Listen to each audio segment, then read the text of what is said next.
Intro. Before we ask whether addiction is a choice, we need to slow down and listen to the stories beneath the behavior, to the hurt that learned to speak through substances, habits, and compulsions. We live in a culture that celebrates willpower and blames weakness, yet quietly ignores the wounds people carry. When someone reaches for relief again and again, it's not because they woke up wanting to suffer. It's because something inside them learned, very early on, that this was the safest way to survive unbearable feelings. If we truly want to understand addiction, we have to move beyond judgment and into curiosity. The real question is not, why the addiction? But why the pain? And what happened to a human being that made escape feel like home? The 5 cannots 1. Addiction is a response to pain, not a moral failure. 2. Choice exists, but only within the limits of nervous system survival. 3. Trauma shapes the brain long before substances enter the story. 4. Compassion is more effective than punishment in healing addiction. 5. Healing addiction requires reconnection, not control. Keynote no. 1. Expandity. When we call addiction a choice, we usually imagine a free, rational mind weighing options and deliberately picking self-destruction. But that picture collapses the moment we look closely at real human experience. Addiction does not begin with pleasure. It begins with relief. Relief from anxiety, from emptiness, from shame, from a sense of not belonging in the world. The addictive behavior is not the core problem. It is the attempted solution. To understand this is to step out of morality and into humanity. A moral failure implies bad character. But addiction is not about character. It is about coping. It is about what happens when a person discovers, often accidentally, that a substance or behavior can temporarily silence the internal chaos they have been living with for years. Pain does not have to be dramatic or visible to be devastating. It can be subtle, chronic, and relational. Emotional neglect, inconsistent caregiving, conditional love, constant stress, being unseen, unheard, or unsafe in one's own home. A child does not have the language to say, "I am dysregulated and overwhelmed," but their body remembers. The nervous system adapts. Hypervigilance, numbing, dissociation, and later, addiction, are not signs of weakness. They are signs of intelligence doing its best to survive in impossible conditions. When relief finally arrives through a chemical or compulsive behavior, the brain learns quickly this works. Not because it brings joy, but because it brings quiet. Calling addiction a moral failure also assumes that people have equal access to safety, regulation, and support, which they do not. Choice requires capacity. Capacity requires a regulated nervous system. A person whose system is constantly flooded with stress hormones is not making the same kind of choices as someone who feels safe inside their own body. When survival is on the line, the brain prioritizes immediate relief over long-term consequences.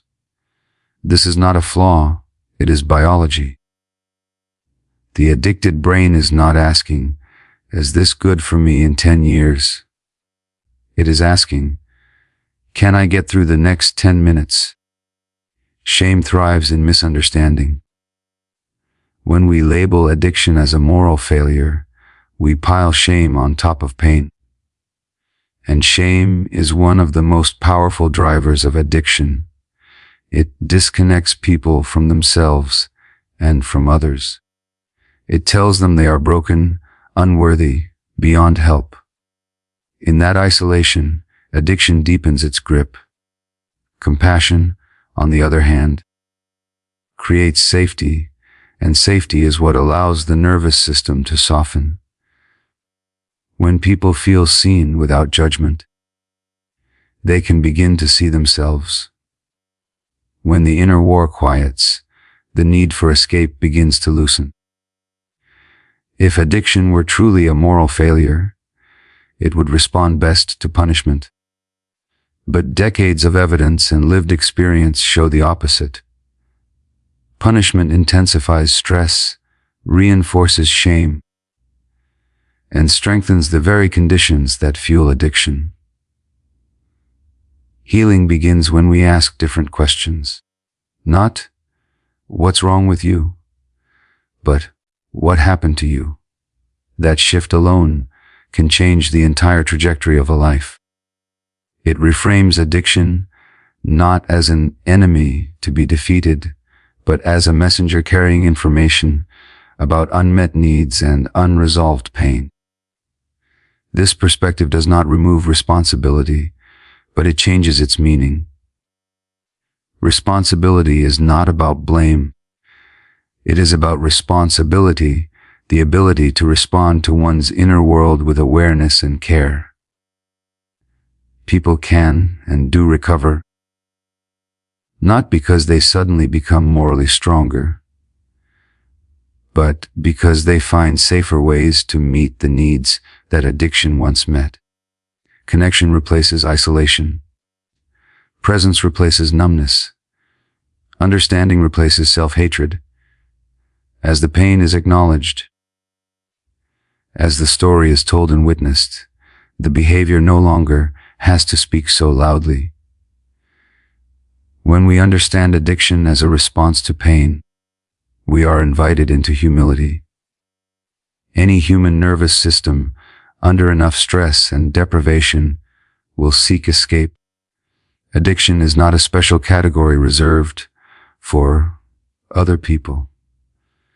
It exists on a spectrum that includes all the ways we distract ourselves from discomfort. The question then is not whether the addicted person is weak, but whether we, as individuals and as a society, are willing to face pain with honesty, to create conditions where people do not have to anesthetize themselves to survive, where healing becomes possible not through judgment, but through truth, connection, and compassion that meets suffering where it lies, in the body, in the heart, and in the stories we have never been allowed to tell. When we talk about choice, we often imagine freedom as something abstract, floating above the body, as if human beings make decisions from pure logic and intention alone. But choice does not live in abstraction. It lives in the nervous system. Every decision a person makes is filtered through their internal sense of safety or threat. When the nervous system is regulated, choice feels expansive. There is room to pause, to reflect, to consider consequences. But when the nervous system is overwhelmed, choice narrows. It becomes urgent, reactive, and survival-driven. In that state, the body is not asking what is right or wrong. It is asking what will make this moment bearable. A dysregulated nervous system does not mean a person is broken. It means they adapted. From early life onward, the brain learns what the world is like by how it is treated. If the environment is unpredictable, frightening, emotionally cold, or overwhelming, the nervous system adjusts by staying on high alert or by shutting down. These adaptations are not conscious decisions. A child does not choose hypervigilance or numbness, Their body learns it the way lungs learn to breathe air. By the time that child becomes an adult, these patterns feel like personality, but they are actually survival strategies embedded in physiology. In this context, asking someone to simply make better choices misunderstands the terrain they are navigating. Imagine asking a person who is drowning why they didn't choose to swim more elegantly. In moments of nervous system threat, the brain's survival circuits dominate. The prefrontal cortex, the part responsible for long-term planning, impulse control, and reflection, goes offline.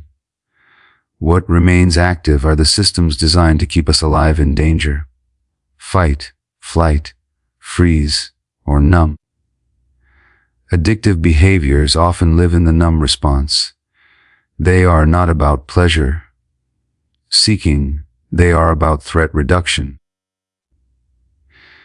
This is why people often return to addictive patterns, even when they intellectually understand the consequences.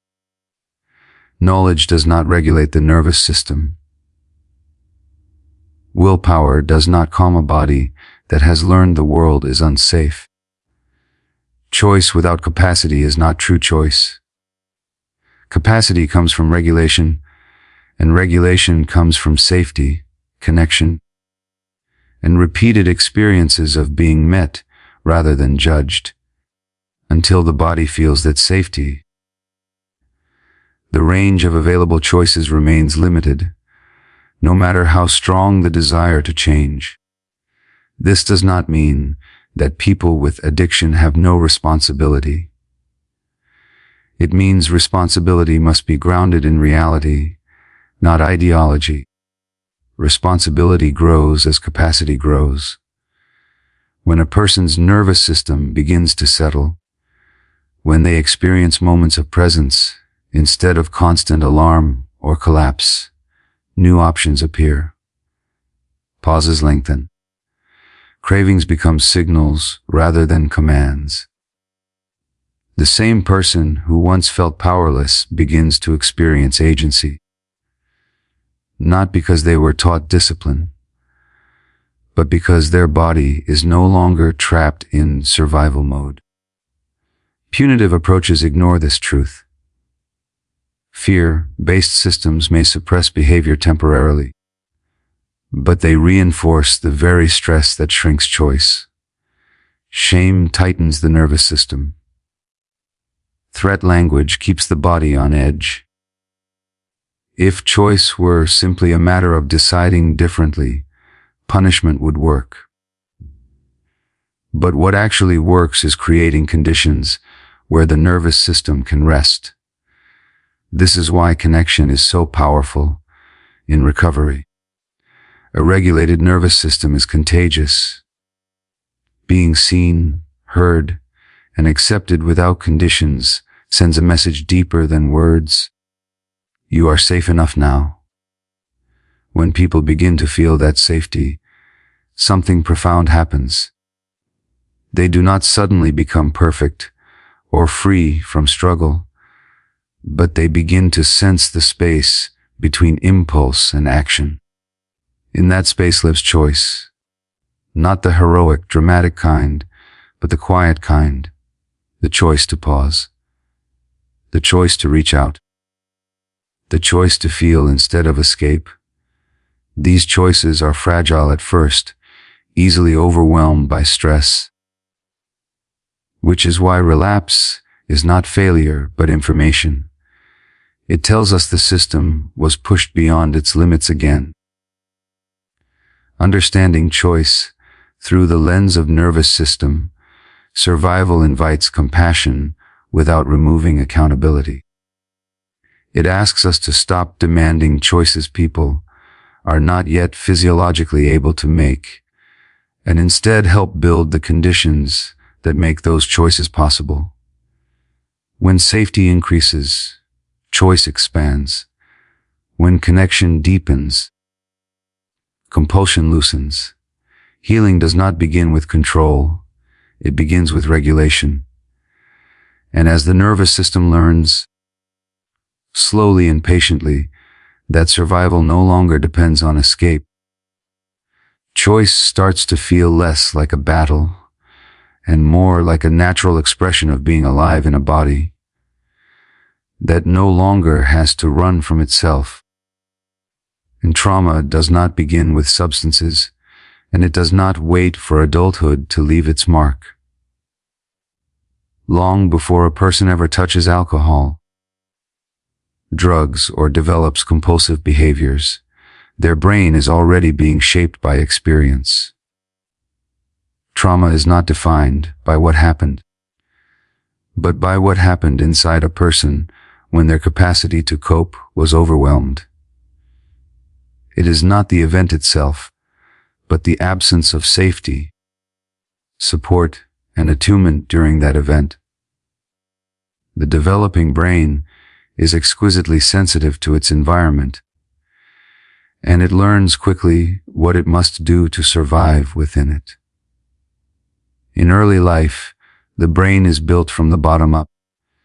The first priority is not logic, morality, or future planning, but survival.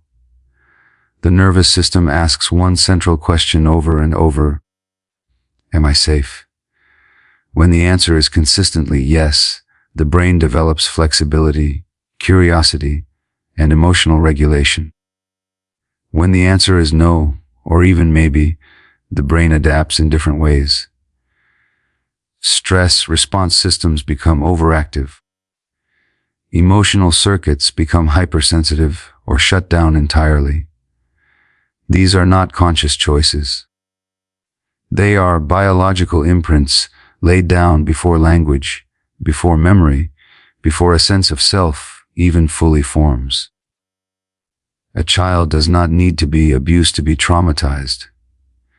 Chronic emotional neglect, unpredictable caregivers, constant pressure to perform, exposure to conflict, or being loved only when compliant can all leave deep marks. The child's brain learns that connection is unsafe, unreliable, or conditional. When distress arises, there is no external regulation to soothe it, so the nervous system learns to manage alone. This might look like dissociation, people pleasing, perfectionism, aggression, or emotional numbing. These strategies work in the short term. They help the child adapt. But what helps a child survive can later become a prison for the adult. As the brain develops under stress, certain pathways are reinforced. The amygdala, responsible for threat detection, becomes more reactive. The stress hormone system becomes easily activated. The prefrontal cortex, which helps with impulse control and long-term thinking, may develop under chronic strain. This does not mean the brain is damaged beyond repair, but it does mean it has been shaped around danger rather than safety. The body becomes accustomed to high levels of arousal or collapse. Calm can feel unfamiliar, even threatening. In this state, the nervous system is constantly seeking regulation, whether consciously or not. When substances or addictive behaviors enter the picture later in life, they do not arrive in a vacuum. They encounter a brain already primed for relief. For the first time, something works quickly and reliably. Anxiety softens, emotional pain dulls, the mind quiets, the body relaxes. From the brain's perspective, this is not self-destruction, it is medicine. The substance does not create the wound, it temporarily soothes it. That is why addiction is so compelling. It meets a need that has existed for decades, often unnamed and unseen. This is also why telling someone to just stop using ignores the deeper story. Removing the substance without addressing the underlying trauma leaves the nervous system exposed, raw, and dysregulated. The pain that was always there resurfaces, often more intensely. Without new tools, new relationships, and new experiences of safety, the brain will naturally seek the old solution again. This is not failure. It is the nervous system doing exactly what it was conditioned to do. Understanding that trauma shapes the brain early changes how we view addiction and recovery. It shifts the focus from behavior to biology, from blame to understanding. It invites patience. Neural pathways formed over years do not dissolve through insight alone. Healing requires repeated experiences that contradict the original learning. Experiences of safety where there was danger. Consistency where there was unpredictability. Attunement where there was neglect. Over time, the brain can rewire. Plasticity does not disappear with age, but it does require the right conditions. Recovery, then, is not about fixing a broken person. It is about supporting a nervous system that learned too early that the world was unsafe. As trauma is gently acknowledged and processed, the brain no longer needs the same level of chemical or behavioral regulation. The urge to escape weakens not because of force, but because the original threat is no longer alive in the same way. When the body learns that it can feel and survive, that connection is possible. That pain can be held without annihilation. The role of substances begins to fade, not as an act of discipline, but as a natural consequence of healing that reaches all the way back to the beginning of the story,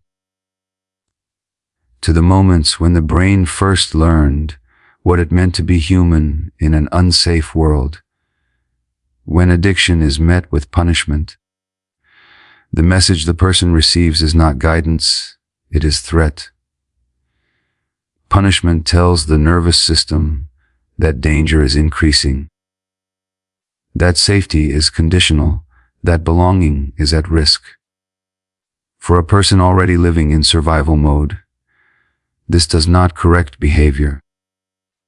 It intensifies it. Addiction does not arise from having too much comfort. It arises from having too little safety. When we respond with punishment, we unknowingly recreate the very conditions that made addiction necessary in the first place. Punitive approaches assume that fear motivates healing. They rely on shame, exclusion, and control, believing that if consequences are severe enough, people will choose differently. But fear narrows perception. It shuts down curiosity and reflection. Under threat, the brain does not learn, it reacts. A person who is shamed for their addiction does not suddenly develop insight or self-regulation. They develop secrecy. They hide. They disconnect. And disconnection is the soil in which addiction thrives. Compassion works differently because it speaks directly to the nervous system. Compassion says, without words, you are not in danger here. You are allowed to exist as you are. You do not have to defend yourself. That sense of safety is not sentimental, it is biological. When a person feels safe, stress hormones decrease, the body relaxes, and higher brain functions come back online. Only then can reflection, responsibility, and genuine choice emerge. Compassion does not excuse harmful behavior, but it creates the conditions where change is actually possible. There is a common fear that compassion enables addiction. that kindness removes accountability. This fear misunderstands both compassion and accountability. Compassion is not permissiveness. It does not say behavior has no consequences. It says the person is more than their behavior. It separates the human being from the coping strategy they adopted.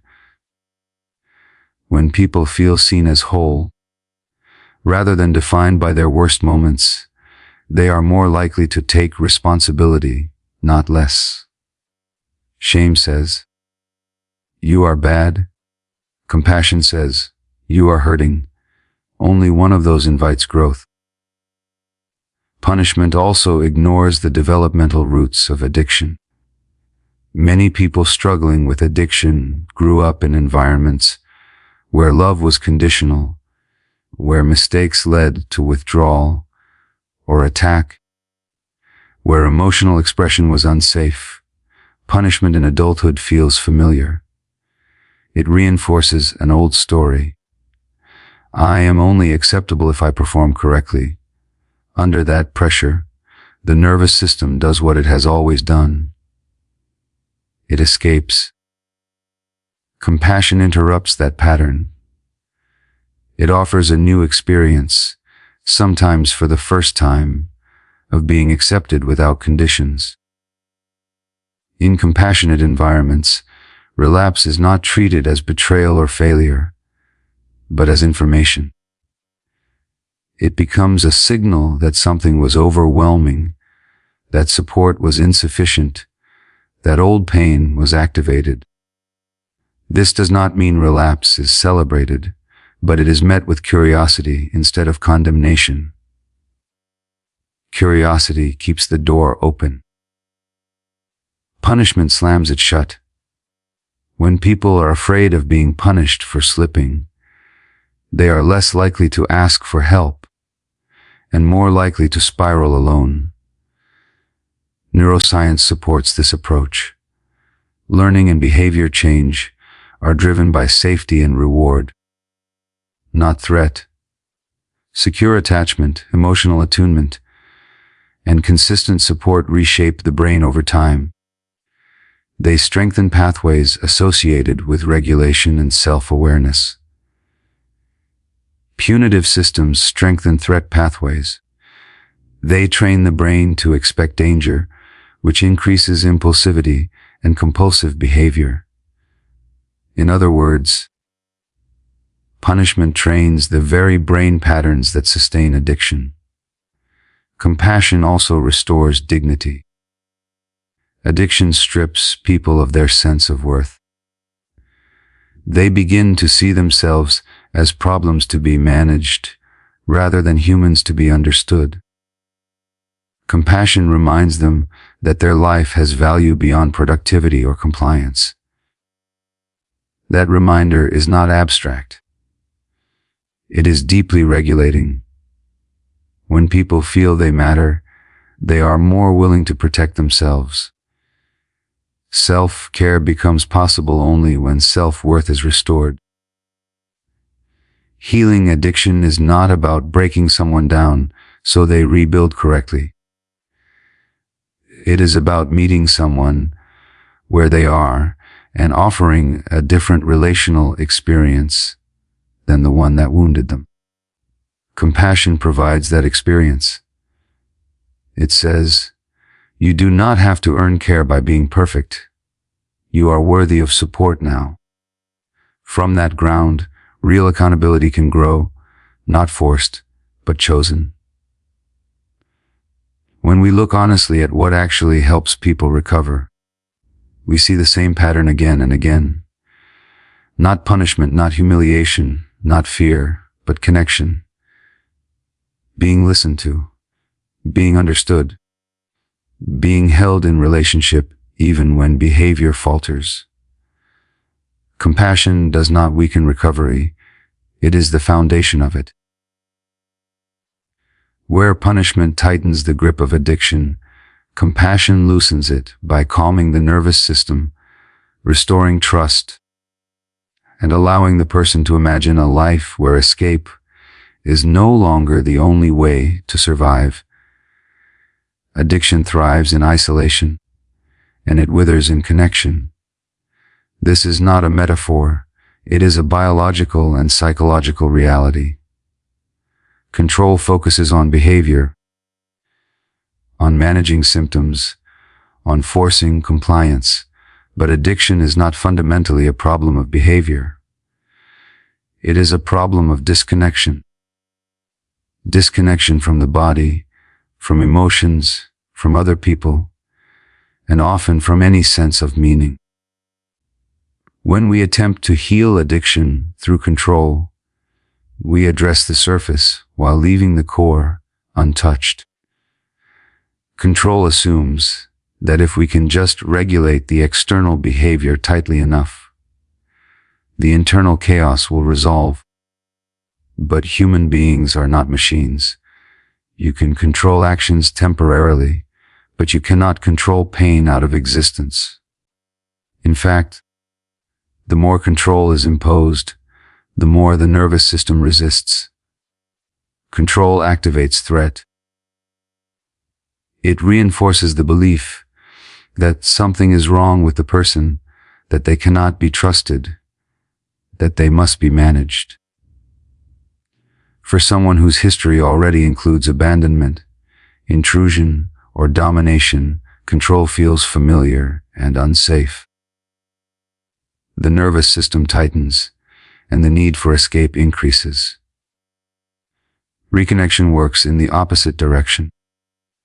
It restores what was lost or never fully formed. Connection to the body allows a person to feel sensations without being overwhelmed by them. Connection to emotions allows feelings to move rather than stagnate. Connection to others creates co-regulation. The shared calming of nervous systems through presence, eye contact, tone of voice, and attunement. Connection to meaning offers a reason to stay present when things get difficult. These forms of reconnection do not eliminate pain, but they make pain tolerable, and tolerable pain does not require anesthesia. Many people with addiction have learned early that closeness is dangerous. They may crave connection and fear it at the same time. Substances and compulsive behaviors become substitutes for relationship. They are reliable, predictable, and do not make demands. They never leave, criticize, or disappoint. Reconnection, therefore, is not a simple return to relationship. It is a slow relearning that connection can be safe. This takes time, patience, and consistency. It cannot be forced. Control pushes. Reconnection invites. When systems focus on control, they often rely on surveillance, punishment, and rigid rules. These approaches may suppress behavior in the short term, but they do not build internal regulation. Once external control is removed, the person is left alone with the same nervous system, the same pain, and fewer supports. Reconnection builds something internal. It strengthens the person's capacity to self-regulate through relationship and awareness. Over time, external supports become internal resources. Reconnection also restores agency. Control says, "We will manage you." Reconnection says, "We will walk with you." That distinction matters. People heal not when they are coerced into compliance, but when they experience themselves as active participants in their own lives. Agency grows in environments where people are listened to, where their experiences are taken seriously, where their autonomy is respected even when boundaries are necessary. Boundaries protect connection, control replaces it. At its core, addiction is often an attempt to regulate unbearable states alone. Reconnection offers another option. Instead of numbing, a person can reach out. Instead of dissociating, they can ground. Instead of hiding, they can be seen. These shifts do not happen through instruction. They happen through lived experience, through moments of being met in pain without being fixed, through relationships that remain present even when things are messy. This is why peer support, therapeutic relationships, and community matter so deeply in recovery. They provide experiences that contradict the original learning of trauma. They say, you are not alone with this. Your pain makes sense. You do not have to disappear to be accepted. Each of these messages rewires the brain more effectively than any rule ever could. Over time, the substance or behavior loses its central role, not because it was controlled, but because it was replaced by something more nourishing. Healing addiction through reconnection does not mean abandoning structure or boundaries. It means using them in service of relationship rather than domination. It means asking not how do we control this person, but how do we support their return to themselves and to others. When reconnection becomes the goal, recovery stops being a battle and starts becoming a process of remembering what it feels like to be human in the presence of other humans. Where safety is shared, pain is held, and escape is no longer the only refuge,